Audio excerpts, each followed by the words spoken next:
հայոց բանակի փառապան զինվորներ եւ սպաներ Հայաստանի Հանրապետության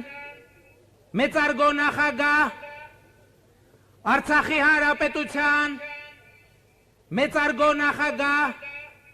վեհապարտեր ուղիղ 100 տարի առաջ այսօրը 1918 թվականի մայիսի 28-ին հայ ժողովրդի պատմության մեջ տեղի ունեցավ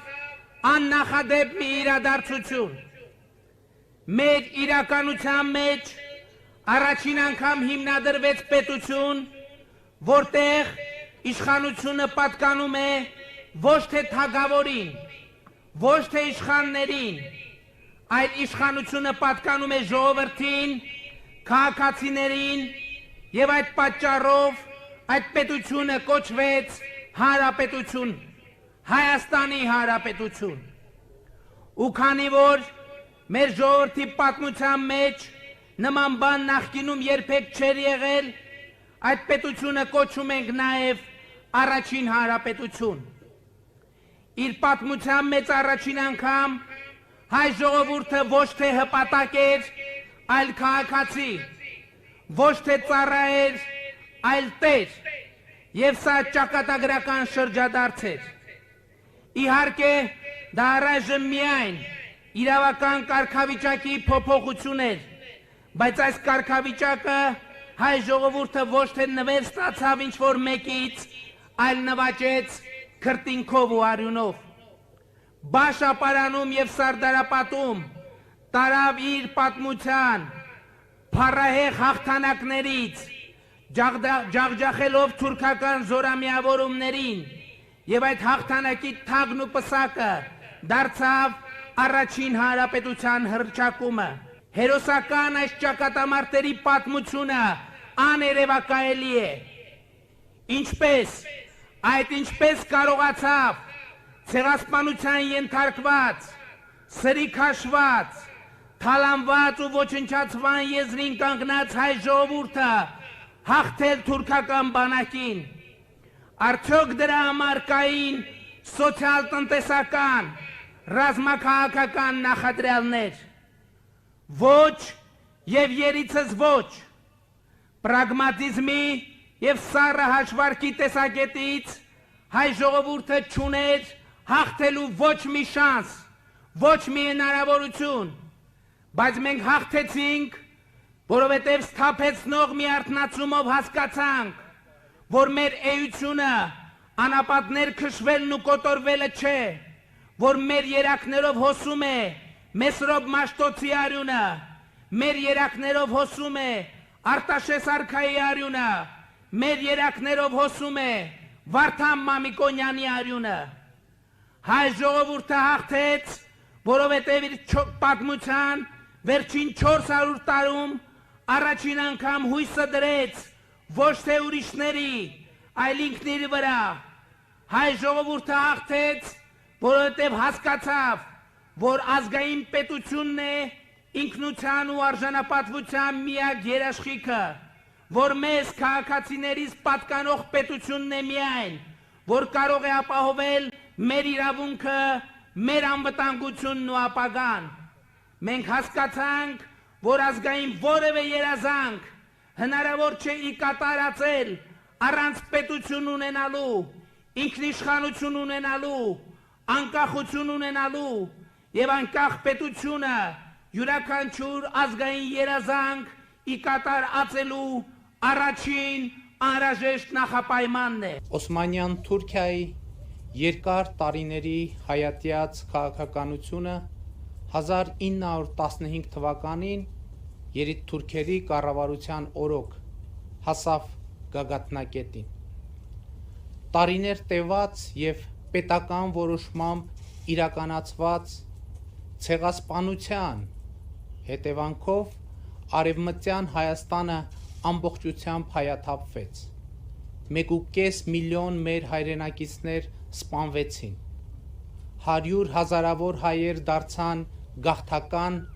զրկվելով իրենց պատմական հայրենիքում ապրելու իրավունքից։ Օսմանյան կայսրության իշխանությունների իրականացրած հայոց ցեղասպանությունը ոչ միայն մեր ժողովրդի ինքնության, այլև ողջ մարդկային քաղաքակրթության դեմ ուղղված հանցագործություն էր։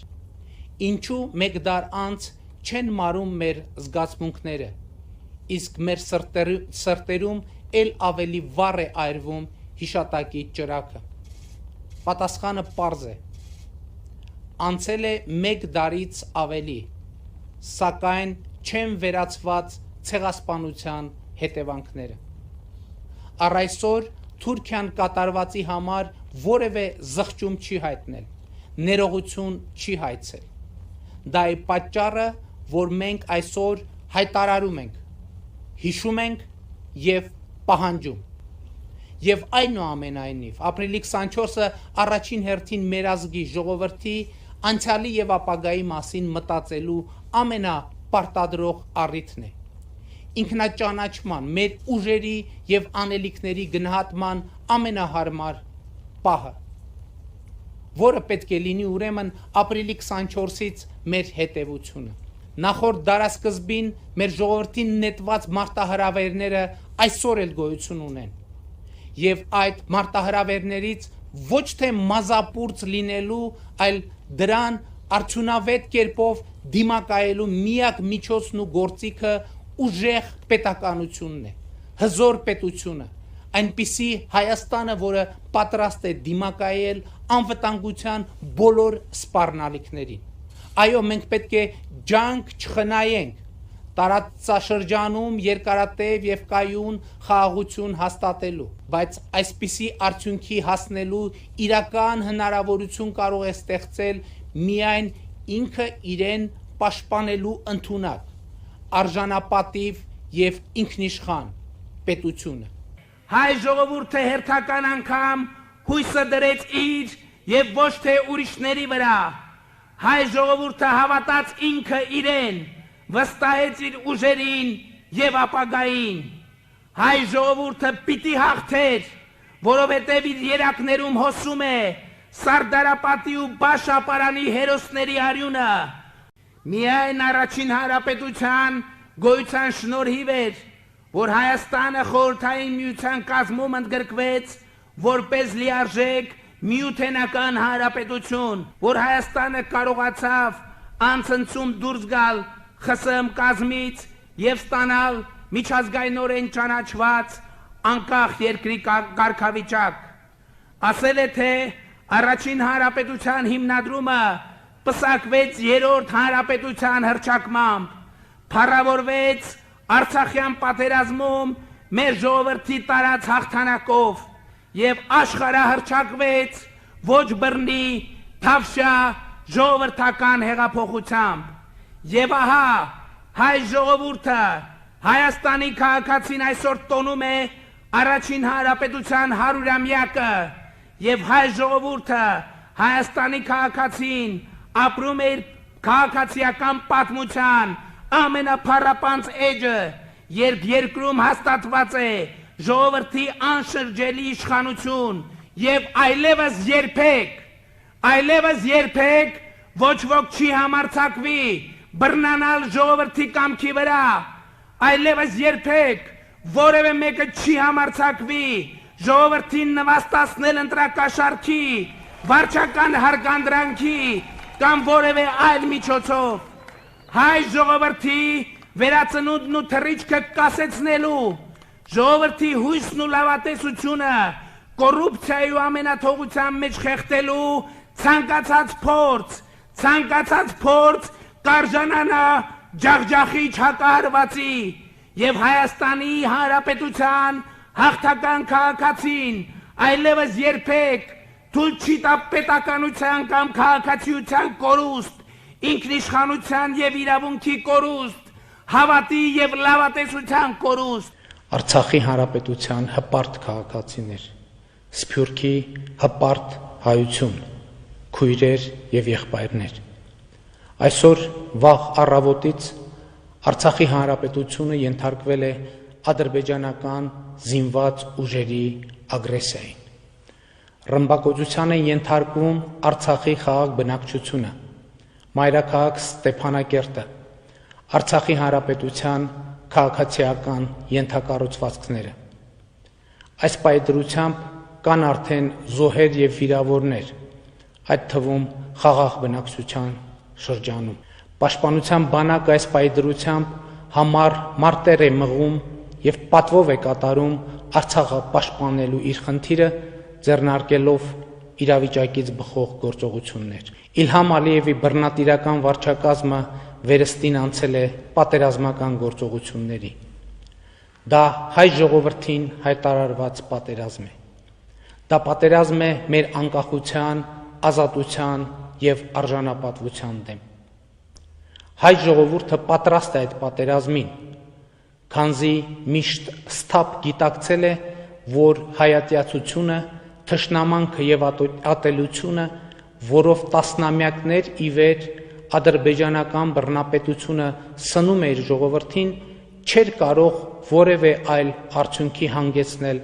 քան պատերազմը։ Հայ ժողովուրդը պատրաստ է արժանի հակահարված հասնել թշնամուն։ Հայաստանի Հանրապետությունը Արցախի Հանրապետության անվտանգության եւ անկախության երաշխավորն է, եւ Հայաստանի Հանրապետությունը իր բնակչության ու պետական համակարգի ողջ ներուժով այսօր կանգնած է Արցախի թիկունքին։ Մենք գործադրելու ենք հնարավոր եւ անհնար ամեն ջանք մեր հայրենիքի սահմանները անառիկ պահելու, մեր ազատությունն ու անկախությունը պաշտպանելու համար։ Ադրբեջանը պետք է չգիտակցի, որ մեր բանակի մարտունակությունը այսօր բարձր է, քան երբևէ։ Թշնամին պետք է հասկանա, որ Արցախի թիկունքին այսօր կանգնած է համայն հայությունը։ Մենք միասնական ենք, ինչպես միշտ։ Մենք միասնական ենք, ինչպես եղել ենք մեր պատմության վճռորոշ բոլոր պահերին, երբ ոսոխը սպառնացել է մեր գոյությանը, մեր ինքնությանը ու արժեքներին։ Ադրբեջանի բռնապետ իշխանությունները պետք է հասկանան,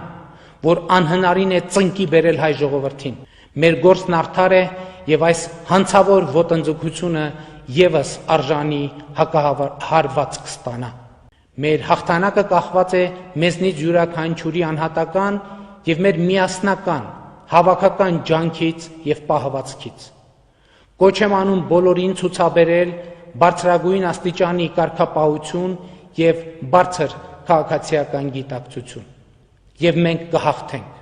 Արդեն գործնականում մեկ շաբաթ հայ ժողովուրդը Արցախում եւ Հայաստանում դիմակայում է ադրբեջանա-թուրքական ահաբեկչական հարձակմանը։ Հարձակման մասշտաբները աննախադեպ են։ Թշնամին գրոհում է այնպիսի ծավալներով, որ ըստ ռազմական փորձագետների 21-րդ դարում հաճախ չի պատահել աշխարհի որևէ հատվածում։ Մեր տեղեկություններով թուրքական բանակի շուրջ 150 բարձրաստիճան զինվորականներ գտնվում են Ադրբեջանի զինված ուժերի տարբեր օղակների հրամանատարական կետերում եւ ղեկավարում են ռազմական գործողություններ։ Արդեն մեկ շաբաթ Արցախի պաշտպանության բանակը մեր կամավորական ջոկատները կենաց եւ մահու կռիվ են տալիս Արցախի սրբազան հողի վրա։ Մեր զինվորներն ու կամավորները չեն խնայում ոչինչ եւ հերոսության աներևակայելի օրինակներ են ցույց տալիս։ Տասնյակ օդանավեր եւ ուղաթիռներ, հարյուրավոր անօթաչու թռչող սարքեր, մարդուժի կորուստները հակառակորդի անցնում են մի քանի հազարը։ Այս պահի դրությամբ էլ թեժ մարտերը շարունակվում են առաջնագծի տարբեր հատվածներում։ Որոշ տեղերում պաշտպանության բանակի զորքերը գտնվում են բավականին ծանր դրության մեջ։ Որոշ տեղերում վստահորեն տիրապետում են իրավիճակին։ Ադրբեջանա-թուրքական հերոսակախմբերը միայն ռազմական կամ ռազմաքաղաքական հարց լուծելու նպատակ չէ, որ հետապնդում են։ Նրանք միայն Ղարաբաղի կամ Ղարաբաղի հարցի ետևից չէ, որ եկել են։ Նրանք չեն եկել միայն տարածքներ, գյուղեր կամ քաղաքներ գրավելու նպատակով։ Նրանց նպատակը հայությունն է։ Նրանց նպատակը հայոց ցեղասպանության, իրենց քաղաքականության շարունակությունն է։ Եվ նրանք խնդիր են դրել հայոց ցեղասպանությունը շարունակելու այսօր։ Ուզում եմ ասել, որ հիմա ելևս հայը Հայաստանի Հանրապետության քաղաքացին, Արցախի Հանրապետության քաղաքացին դեր զորի ճամփորդը չէ։ Այսօր քան երբևէ մենք համակված ենք մեր ինքնությունը, մեր հայրենիքը, մեր իրավունքը պաշտպանելու անխորտակելի վճռականություն։ Հաղթանակը միայն ու միայն հաղթանակը, բացառապես հաղթանակն է այն ավարտը, որ մենք պատկերացնում ենք այս պայքարի վերջում։ Մեր թշնամին, որքան էլ վարձկան հրոսակների առատ հոսք ունենա, չի կարող մրցակցել ապրելու եւ հաղթելու հայկական կամքի հետ։ Ու մենք համատեղ ջանքերով պիտի կոտրենք հարձակվող ոսողի ողնաշարը, որ նա այլևս երբեք իր ոճրագործ ձեռքերը չպարզի մեր ուղությամբ, իր արյունոտ հայացքը չուղղի մեր հայրենիքի։ Սա մի նոր սարդարապատ է, եւ մեզնից յուրաքանչյուրը պարտավոր է ինքը իրեն նվիրել մեկ նպատակի, եւ այդ նպատակի անունն է հաղթանակ, այդ նպատակի անունն է հաղթանակ։ Եվ մեզնից յուրաքանչյուրը ամեն վարքյան պիտի պատրաստ լինի գտնվել այդ հաղթանակի առաջնագծում։ Ու մենք կհաղթենք, ու մենք անպայմանորեն կհաղթենք, ու չկասկածեք, մենք անպայմանորեն կհաղթենք։ Հայ ժողովուրդը ապրում են չափազանց դժվար օրեր։ Մեր բոլորի սրտի մեջ կսկիծ կա, մեր բոլորի աչքերի մեջ արցունք, մեր բոլորի հոգու մեջ ցավ։ Սեպտեմբերի 27-ին մեկնարկած պատերազմի ավարտը այնպիսի մի փաստաթղթի ստորագրմամբ, ինչպիսին է Հայաստանի վարչապետի, Ռուսաստանի եւ Ադրբեջանի նախագահների նոյեմբերի 10-ի համատեղ հայտարարությունը ըստ էության հանրային հուսահատություն է առաջացրել եւ բազմաթիվ հարցեր, որոնց պատասխանը ակնկալվում է առաջին հերթին ինձանից։ Փաստացի լինելով գերագույն հրամանատարի դերում, պատերազմի մեկնարկի առաջին օրից հենց այդպիսի խնդիրներ եմ դրել բանակի զինված ուժերի առջև։ Եվ այո, ասում եմ որպես պատերազմական իրավիճակում զինված ուժերի գլխավոր հրամանատար։ Հանկարծ որևէ մեկը չկասկածի այդ հրամանատարական հատկությունների վրա, որևէ մեկը։ Հրամանատարը ոչ թե զոհվելու հրաման պետք է տա զինվորին, այլ ինքը պետք է զոհվի հանուն զինվորի։ Այս գիտակցությամբ եմ ստորագրել բոլորիդ հայտնի տխրահարչակ փաստաթուղթը, եւ այդ փաստաթուղթը ստորագրելիս հասկացել եմ, որ անձամբ իմ զոհվելու հավանականությունը չափազանց մեծ է, ոչ միայն քաղաքական, այլև ֆիզիկական իմաստով։ Ժամանակի տրամաբանության բերումով հնարավոր է հարց հնչեցնել։ Իսկ ինչու է ես փաստաթուղթը ստորագրելու պահին այդքան մտահոգ մեր զինվորների անվտանգությամբ եւ ինչու նույնքան մտահոգ չէի դրանից առաջ։ Գործողությունների առումով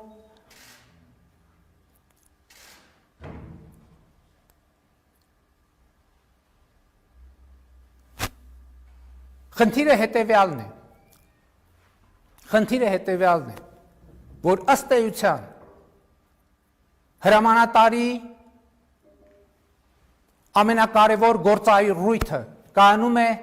զինվորի առաջ խնդիր դնելը։ Զինվորի կյանքը ավելի կարևոր էր, կարծում եմ նաև ձեզ համար։ Սպառնալիքի տակ էր հայրենիքին ամնացող ծառայություն մատուցած զինվորների կյանքը։ Ընդ որում այդ զինվորները թիկունքում ստեղծվող այդ իրադրության վրա ազդելու ոչ մի հնարավորություն չունեին։ Թիկունքում այլևս չկային մարտունակ այնպիսի ուժեր, որոնք իրատեսորեն կարող էին ազդել իրավիճակի վրա, եւ ուրեմն եկել էր հրամանատարի ժամանակը հանուն այդ զինվորների վտանգելու սեփական կյանքը թե ֆիզիկական, թե քաղաքական առումով։ Ժամերի ընթացքում պետք է որոշում կայացվեր, հակառակ դեպքում կարող էր սկսվել մի պրոցես, որը կավարտվեր մեր 10,000, 20,000, 25,000 զինվորների զոհվելով կամ գերեվարությամբ։ Շատերը հիմա նաև այսպիսի հարց են շրջանառում։ Իսկ ինչու հրաժարական չտվեցի այդ թուղթը չստորագրելու համար։ Որովհետև դա կնշանակեր դասալքություն։ Դա կնշանակեր հանուն զինվորի դժողային առաքելություն կատարելու պարտավորությունը թողել մեկ ուրիշի ուսերին, այն հույսով, որ հետո կասեին, թե վարչապետ Փաշինյանը այնքան հայրենասեր էր, որ այդ ստորացուցիչ թուղթը չստորագրեց, իսկ այս մյուսը թուլամորթ ու դավաճան գտնվեց եւ գնաց նման ամոթալի քայլի։ Հաջորդ հարցը, որը պարբերաբար հնչում է հետևյալն է. իսկ այդ փաստաթղթի ստորագրումից առաջ ինչու չխորհրդակցեցի ժողովրդի հետ։ Շատ պարզ պատճառով։ Ժողովրդի հետ խոսելու ժամանակ պետք է հրապարակային անկեղծորեն ներկայացնեի օբյեկտիվ իրավիճակը, իսկ դա նշանակում է իրադրության մասին մանրամասն տեղեկություններ հաղորդել նաև հակառակորդին, դեռ ավելին, մեր 25,000 զինվորների ժամերի ընթացքում շրջափակելու մանրամասն ծրագիր ներկայացնել նրան սրանից բխող բոլոր հետևանքներով։ Մեր բոլոր հայրենակիցներին կոչ եմ անում չտրվել սադրանքների եւ համախմբվել կառավարության շուրջ, որը վճռական է երկիրը այս իրավիճակից դուրս բերելու իր պատասխանատվությունը անմնացորդ կրելու գործում։ Միևնույն ժամանակ երաշխավորելով, որ ժողովրդին պատկանող իշխանությունը որևէ մեկը չի խլելու, երկիրը թալանի կոռուպցիայի հորձանուտ վերադարձնելու իր նպատակները իրագործելու համար։ Հենց այս թալանի ու կոռուպցիայի դարապտուղներն են խաղում այսօր, երբ տասնյակ տարիներ երկրի ունեցվածքն ու եկամուտները հոսել են ձեզ հայտնի անձանց գրպաններ եւ ոչ թե բանակի զարգացման գործ։ Այդ մեքենան իմ ընտանիքի անդամի համար չի գնված։ Այդ մեքենան գնված է պետական պահպանության ծառայության աշխատողների համար, որոնք իրականացնում են վարչապետի իմ չէ, վարչապետի ընտանիքի անդամի անվտանգություն։ Այսինքն օրենքով սահմանված է, որ այդ մարդիկ պետք է ունենան տրանսպորտային միջոց։ Հիմա նույն տրամաբանությամբ այն մեքենան, որով ես եմ շրջում, այդ մեքենան իմը չի։ Այդ մեքենան պետական պահպանության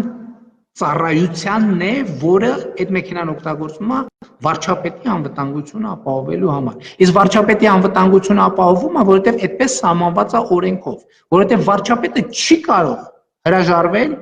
անվտանգությունից։ Ուրիշների փողերը հաշվելը ինչ խոսք, սիրուն չէ, բայց եթե այդ նույն ուրիշների փողերը գոյանում են հենց քո հաշվին, չհաշվելն ուղղակի անհնար է դառնում։ Եվ դժվար է ասել, ավելի շատ սարսափելի են ամանորի նախաշեմին ու դրան հաջորդող 2 ամիսը կոմունալ վճարման կտրոնները, թե բարձրաստիճան այրերի միայն 1 ամսվա պարգևավճարների չափը, որ գերազանցում է Հայաստանի հպարտ քաղաքացում 1 տարվա աշխատավարձը։ Թեև աչքածակությունը 7 մահացու մեղքերից է, բայց առողջապահության նախարարությունը երևի ապահովագրություն ունի։ 1 տարվա ընթացքում միայն պարգևավճարների ընդհանուր թիվը կազմել է 65 միլիոն դրամ։ Ամենայուղոտ բժշկական լեզվով ասած խոլեստերինով հարուստ պատարը Արսեն Թորոսյանին է բաժին հասել մոտ 15 միլիոն դրամ։ Նախարարի տեղակալներ Լենան Անուշյանն ու Անահիտ Ավանեսյանը ստացել են մոտ 10 միլիոն դրամ պարգևավճար։ Բոլորովին վերջերս փոխնախարար նշանակված Արտյոմ Սմբատյանը շատ քիչ է հետ մնում իր գոլեգաներից, ավելի քան 7 միլիոն դրամ, իսկ փոխնախարար Լևոն Հակոբյանը 7 միլիոն 132 հազար դրամ։ Առանձնապես խոշոր չափերի կաշառքի մեղադրանքով դեռ մարտի 30-ին ձերբակալված փոխնախարար Արսեն Դավթյանն արդեն հասցրել էր ստանալ 1 միլիոն դրամից ավելի պարգևավճար։ Մեկ այլ պաշտոնաթող փոխնախարար Հովհաննես Հարությունյանը մինչև հոկտեմբերի 10-ը ստացել է 5 միլիոն դրամից մի փոքր ավելի պարգևավճար, իսկ նոյեմբերի 15-ից պաշտոնավարող Շավարժ Գրիգորյանը ստացել է ավելի քան 1.5 միլիոն դրամ պարգևավճար։ Պետական առողջապահական գործակալության պետ Ծաղիկ Վարդանյանի բաժինը կազմել է մոտ 3 միլիոն դրամ, իսկ լիցենզավորման գործակալության պետ Վահե Ալեքսանյանի հաշիվը տարվա ընթացքում համալրվել է ավելի քան 3.5 միլիոն դրամ։ Եվ ասում եմ, այսքանից հետո որևէ մեկը պետք է հարց տա,